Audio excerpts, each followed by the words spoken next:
उठाई के लहंगवा हो पिया डाले सखी रंगवा हो। उठाई के लहंगवा हो पिया डाले सखी रंगवा हो। Khushi recording studio Baluaha. Mixed by DJ Mukesh. Mixed by DJ Mukesh. Chapia.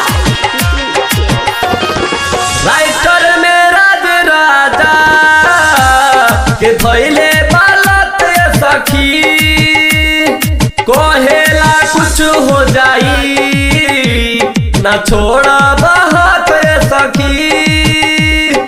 M Singh भी पाउन के संगवा हो उठाई के लहंगवा हो पिया डाले सखी रंगवा हो। उठाई के लहंगवा